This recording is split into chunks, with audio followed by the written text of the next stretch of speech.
Welcome to Startups Decoded, where we speak to tech entrepreneurs outside their element and in their shorts, work from home style. You're 23 or 24 years old.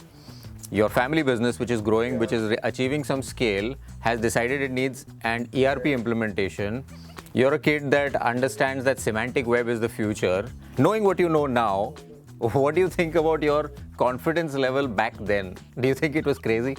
At that age you have no idea, right? You just find an idea cool and you find an application and it just works. So it's still perplexing that how this one idea has stuck with us for all these years, almost 15 years now.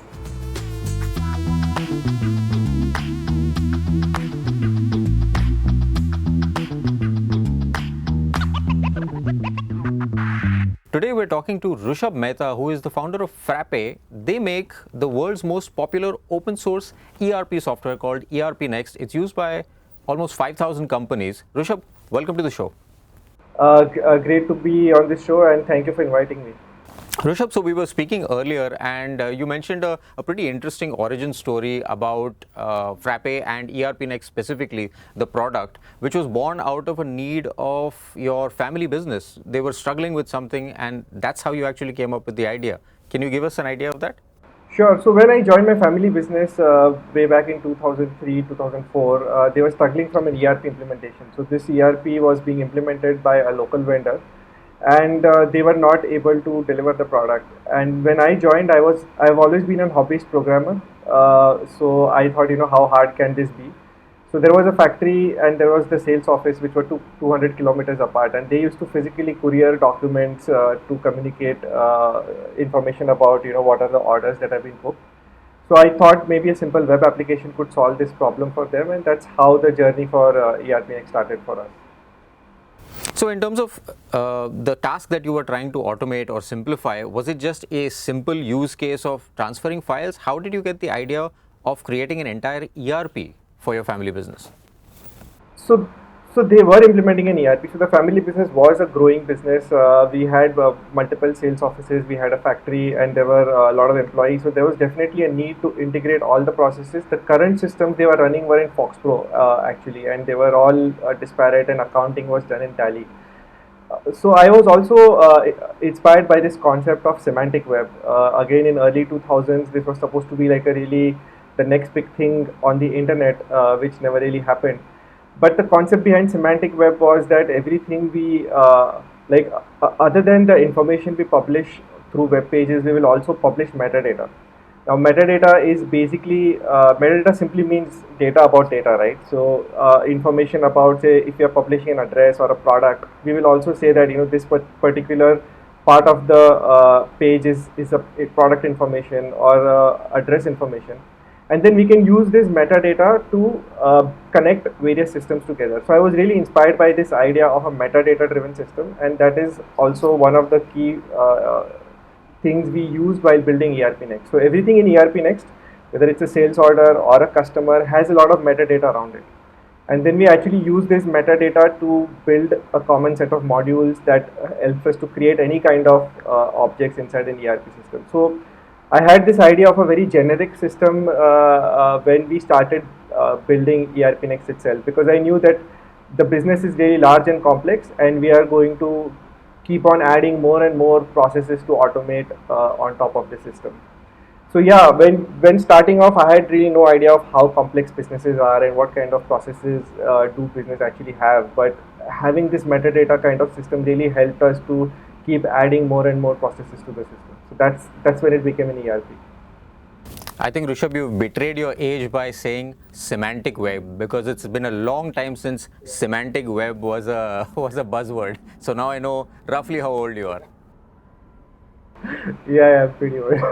All right. So you're approaching 2 decades now. Knowing what you know now, what do you feel about the way technology and technology implementations for enterprises today? Has it moved forward? Because clearly you saw a gap in terms of implementation expertise back then. Do you think it's any better now? Things have really changed in so many dimensions, right? I mean, there was no social media back then. There was And even me as a entrepreneur, my journey also started working with very small medium businesses. So we still work with a lot of small medium businesses. Enterprises is something we are just beginning to understand, and enterprises have just have just started to adapt ERPNext. So the world is a very complicated place now. There is so much fragmentation. There are so many platforms. There is cloud. There are so many architectures on which you can build technology today, and I would say today is a more confusing time than ever to do enterprise software. Earlier, there was Java, which was really dominating, and there was obviously the .NET framework. I mean, there were like two competing platforms people would build on. But today you have like tons of platforms. Today you have serverless. Today you have microservices. Today you have, uh, there are 100 flavors out there of how you could do things. Do you see things having changed now? Again, because you've been doing this for so long, so many things have changed in technology. Like you said, social media, or for that matter, cloud services. Now, by my perspective, pre-cloud services, everybody thought of we will put our servers in our office or our data center, or we will create these giant data centers with lots of equipment in them, and then we will put all the software in these racks, and that's how the implementation will go because we own everything, all of it. Do you think that the attitude of implementation has changed as cloud services have caught up? Like, I understand you use DigitalOcean for your services as well, right? So definitely, I mean, cloud has been a huge enabler at so many different levels. Uh, the rise of open source software itself can be attributed to the cloud. So enterprises, again, it's given rise to so many flavors, and cloud has been a big enabler in terms of newer kind of deployments. Everything is now tech driven. So that has changed. Maybe there were tech companies were very different at that point. Now every company is a tech company, and then cloud is kind of enabling this whole thing around how companies are run themselves. And more people do think of the cloud as something, especially the newer generation of enterprises are very cloud friendly, but the older generation, I think, are still cloud skeptic. They still feel that they need to own their own servers, and in fact there is a wave of hybrid cloud coming in back, right? So I mean, yeah, it's going in too many directions. I'm sorry, I'm not able to pick a big trend here, but cloud is definitely one of the big trends that I've seen. No, I'm trying to pinpoint really attitude change in companies today, because I get the sense from what you're saying and generally what I'm seeing is that technology, like, oh, okay, yeah, I can go there, I can put my credit card information in there, and I can set up a service, and I can be up and running right now instead of waiting for my procurement guy to call vendors and go through a tender process and bargain with him and figure out what's the best thing, and then there'll be a 6-month implementation time frame. So I think anyway, I mean, things happening at internet scale and the fact that you can just run things as a service has really changed the attitude that companies have, and probably that's been advantageous even to ERPNext, because I'm sure people are a little bit more open to this. Yeah, definitely. Again, it depends who you're talking, right? I mean, there are so many different segments of the market, but the broadly what you're saying is right. I mean, we've seen the rise of software as a service. We've seen the rise of open source software, all driven by more and more proliferation of technology, driven by cloud mostly. So yeah, I totally agree with that. Was there a particular transition point from self-hosted ERPNext to cloud ERPNext? Because obviously cloud services have also changed over the period of time that you've been active. So for the first few years, we actually did not look at self-hosted as an option. We left it to the community. We had a very active community forum and independent service providers who would help companies to implement ERP Next. But we were very focused on being a tech company. We were not interested in doing B2B sales. We were not interested in talking to customers. We just wanted customers to come and pay, right? I mean, that was the utopia that Google had sold us, that you just create something and customers are just going to come and pay. And we did not talk to customers early on. So for us, self-hosted is something we are actually trying to serve. Very recently, last couple of years, we have started helping customers who do self-hosting. But for us, we started with a subscription model always.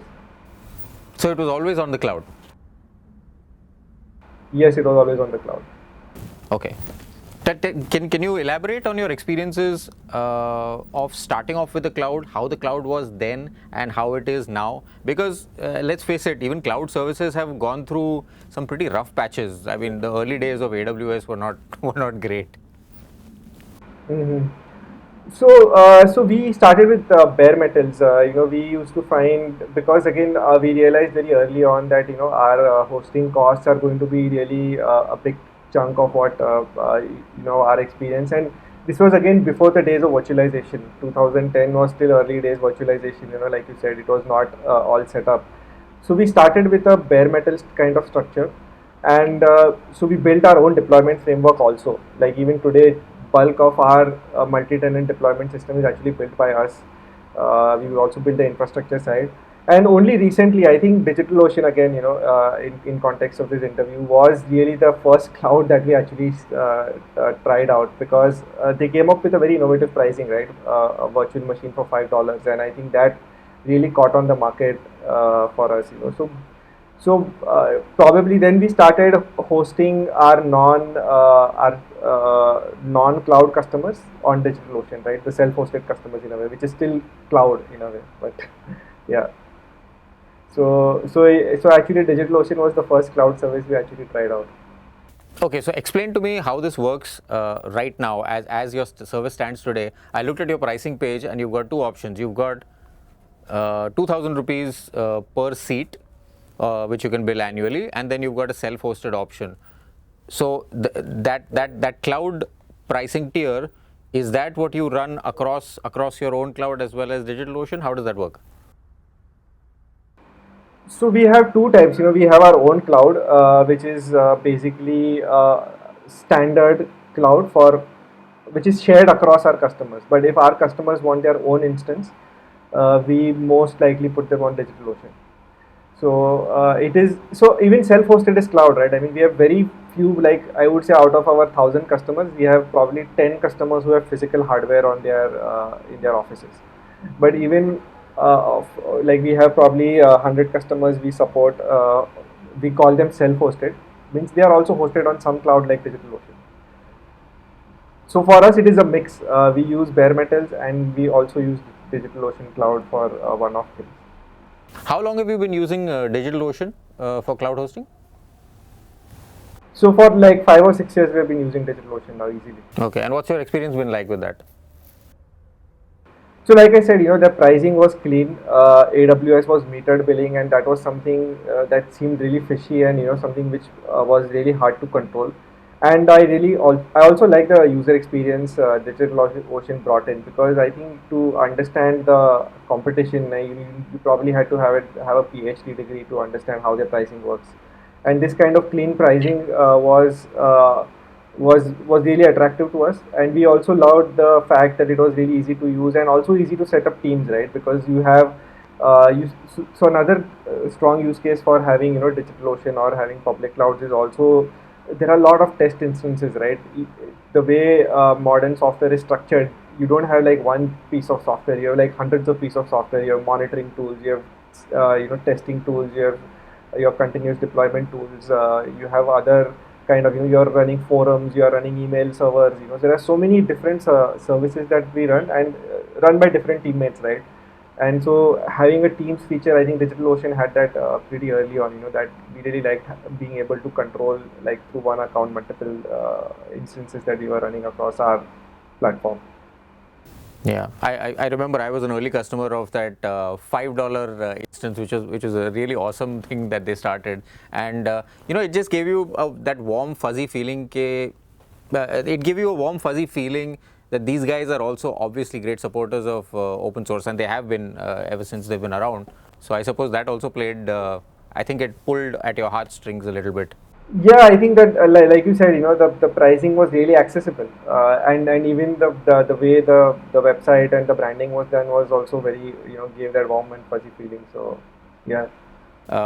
Can you give us some idea of how you moved to a revenue positive situation, and how that journey has been, and if there's any advice that you could give to other tech entrepreneurs that actually want to create value instead of create something, sell it, and buy a yacht. Yeah.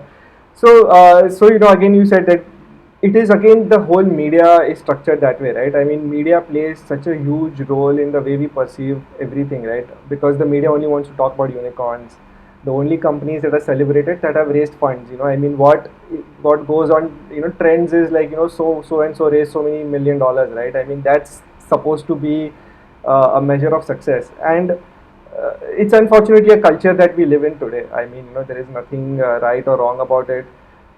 In terms of, there is this statement by Ursula Le Guin. She said that, our goal as humans is not to create wealth, but to create freedom. So if we take the broader goal, then yes, you also want to measure by, how much freedom you have created for other people, how many choices you have increased. So if you look at that measure, it's something, you have to balance both these aspects. In terms of doing business, the concepts are really simple. I mean, it took me so many years to realize this, but you have to give something which is of good quality at a good price, and people will buy it. I mean, it's that simple. And quality is so much underrated in any kind of conversations that I keep on having.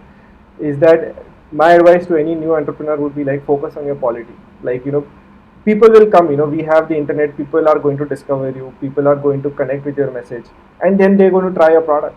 And that is where the sale is actually happening, is when they try a product. Is it good enough? I mean, people obsess about content marketing and about the marketing funnels, and but it's really the quality of the product that uh, will take you revenue positive in my view.